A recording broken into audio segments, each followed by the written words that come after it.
दो सीटें मांग रहे थे, वो हमारा अधिकार था। बात दो सीटों की नहीं थी, बात एक ऐसे फॉर्मूले पर भी लाने की थी जिसमें अगर जेजेपी कोई सीट ना कंटेस्ट करे मगर बीजेपी का किया हुआ वादा भी बीजेपी अगर पूरा कर दे, मगर एक फॉर्मूला निकल सकता था कि 5100 रुपये पेंशन हो जाती और जेजेपी जो है भारतीय जनता पार्टी को बाहर से सपोर्ट कर देती। बीजेपी ने जो 5 वादे दुष्यंत चौटाला से सरकार में आने से किए थे, उससे पहले जो किए थे, बीजेपी कहीं ना कहीं उनसे मुंह फेर गई। चर्चा तो मीडिया का काम है करना, अच्छी बात है, होनी चाहिए। चर्चा उन्हीं की होती है जिनमें कुछ होता है। गठबंधन का गणित अपने हाथ में रखने वाली बीजेपी को अब जजपा के प्रधान महासचिव ने भी आड़े हाथों ले लिया और उस पर वादा खिलाफी का आरोप लगा दिया। राजनीतिक गलियारों में ये चर्चा का विषय था कि जजपा लोकसभा में बीजेपी से 2 सीटों की हिस्सेदारी मांग रही थी, लेकिन बीजेपी अपने आप को 10 की 10 सीटों पर लड़ाने के लिए सक्षम माने बैठी है। इन चर्चाओं पर विराम लगाते हुए दिग्विजय चौटाला ने कहा कि सीट शेयरिंग को लेकर उन्होंने कोई जिद नहीं की।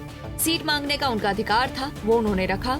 हाँ, बीजेपी अपने आप को 10 की 10 सीटों पर समर्थन मांग रही थी तो कुछ बीच का रास्ता निकाला जा सकता था, लेकिन बीजेपी ने ऐसा नहीं किया। हमारा बीजेपी के साथ 20% की हिस्सेदारी का एक फॉर्मूला तय हुआ था, सरकार में भी और उसके साथ साथ चुनावी उसमें भी।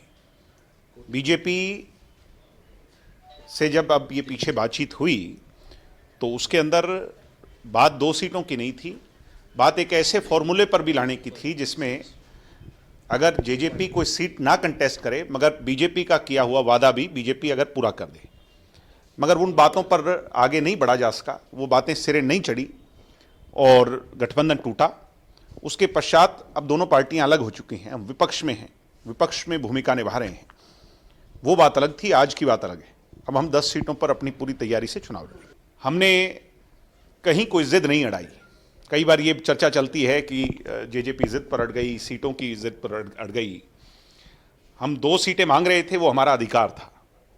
बीजेपी 10 की 10 जीती हुई थी तो उनका भी अधिकार था ये कहना कि वो 10 की 10 पर लड़े, मगर एक फॉर्मूला निकल सकता था कि 5100 रुपये पेंशन हो जाती और जेजेपी जो है भारतीय जनता पार्टी को बाहर से सपोर्ट कर देती। बीजेपी उसके लिए भी तैयार नहीं हुई।